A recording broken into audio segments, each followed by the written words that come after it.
Salam sejahtera dan salam perpaduan kepada seluruh rakyat Malaysia. Berita seterusnya bertajuk Rosmah cabar kes rasuah solar di Mahkamah Persekutuan. Berita penuh. Rosmah Mansor hari ini memohon kebenaran Mahkamah Persekutuan untuk meneruskan rayuan bagi mencabar kes rasuah terhadapnya yang dikaitkan dengan projek tenaga hybrid solar bernilai RM1.25 bilion ringgit. Peguamnya dari firma guaman Akberdin & Co memfailkan permohonan itu di Mahkamah Persekutuan semalam. Menurut salinan kertas kausa, isteri bekas Perdana Menteri Najib Razak yang sedang menjalani hukuman penjara itu mengemukakan 6 persoalan undang-undang untuk dipertimbangkan oleh mahkamah. Antaranya, jika Peguam Negara Idrus Harun diberi kuasa oleh undang-undang untuk mengeluarkan surat pelantikan bertarikh 21 Mei 2021 kepada bekas Hakim Mahkamah Persekutuan Mendiang Gopal Sriram sebagai timbalan pendakwa raya kanan kes rasuahnya yang berkuat kuasa 15 November 2018. Pasukan Peguam Rosmah berhujah bahawa ini adalah isu kerana Idrus hanya dilantik sebagai Peguam Negara pada 2021. Pada 22 Jun, Mahkamah Rayuan menolak rayuannya untuk kebenaran memulakan semakan kehakiman bagi membatalkan kes rasuahnya. Asas untuk semakan kehakiman itu adalah bahawa kes rasuah terhadapnya adalah terbatal dari awal kerana dakwaan pelantikan ketua pendakwa kes solar itu, Sriram, adalah tidak sah. Mahkamah Tinggi di Kuala Lumpur pada 30 Ogos tahun lepas menafikan permohonan kebenaran semakan kehakiman kepada Rosmah Mansor. Salam sejahtera dan salam perpaduan kepada seluruh rakyat Malaysia terkini dari Mahkamah.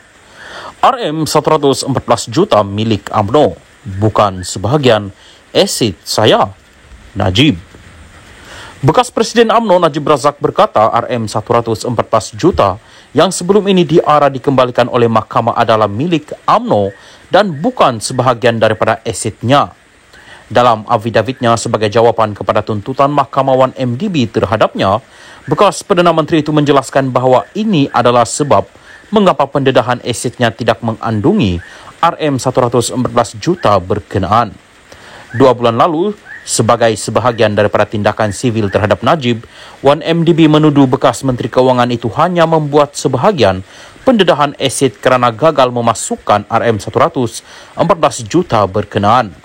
Pengerusi Wan MDB, Johan Mohamud, dalam afidavit mendakwa Najib mengisytiharkan RM1,10,258.62 dalam akaun banknya yang tidak termasuk wang tunai RM114 juta yang diarah dikembalikan oleh mahkamah pada 2021. Pada 2021, Mahkamah Berasingan di Kuala Lumpur menafikan tindakan kerajaan yang berkaitan dengan Wan MDB dilucut hakkan terhadap RM114 juta itu dengan wang itu dikembalikan kepada Najib dan UMNO. Saya dengan sesungguhnya menyatakan bahawa RM114 juta yang dilaporkan dikembalikan kepada saya tidak menjadi sebahagian daripada aset saya kerana pada setiap masa jumlah RM114 juta itu dipegang secara amanah oleh saya bagi pihak UMNO selepas pilihan raya umum ke-14 yang baru terusai beberapa hari sebelum serbuan di apartmen saya.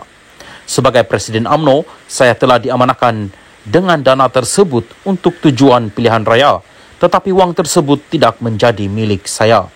Oleh itu, segala ketidakzahiran seperti yang didakwa dinafikan sekeras-kerasnya, katanya Najib dalam afidavit yang difailkan pada Rabu minggu lalu yang disahkan oleh peguamnya Muhammad Farhan Muhammad Syafi'i.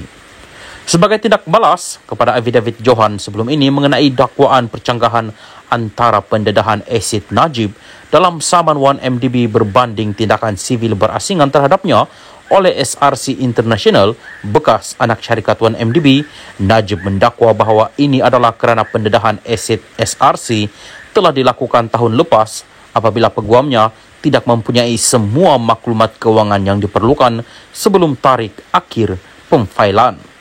Najib menjelaskan sejurus sebelum pendedahan asetnya untuk tuntutan Wan MDB ketika ini, peguamnya telah mendapatkan maklumat lanjut dan lengkap mengenai akaun bank, Afin dan simpanan amanah saham Bumiputra ASB.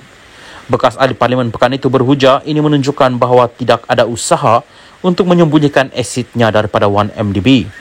Tahun lepas, berhubung saman berasingan oleh SRC, Najib membuat pemfailan mahkamah mengenai asetnya berjumlah RM4.49 juta ringgit. Berhubung saman ketika ini, 1MDB dan 4 anak syarikatnya menyaman Najib dan beberapa defendant lain sebanyak RM23 bilion ringgit. 4 anak syarikat dana itu ialah 1MDB Energy Holdings Limited, 1MDB Energy Limited, 1MDB Energy Langat Limited, dan Global Diversified Investment Company Limited yang berpangkalan di British Virgin Island, sebelum ini dikenali sebagai 1MDB Global Investment Limited. Secara keseluruhan, 1MDB dan bekas anak syarikat SRC International melancarkan 22 saman sivil pada 2021, menyasarkan mereka yang dikatakan menipu dua entiti milik kerajaan itu sama ada secara sedar atau tidak. Mahkamah Tinggi di Kuala Lumpur sebelum ini telah menetapkan 14 Julai untuk mendengar permohonan Najib untuk membatalkan instruksi Mareva yang cuba menghalangnya daripada melupuskan aset AS681 juta sementara menunggu pelupusan tindakan sivil 1MDB.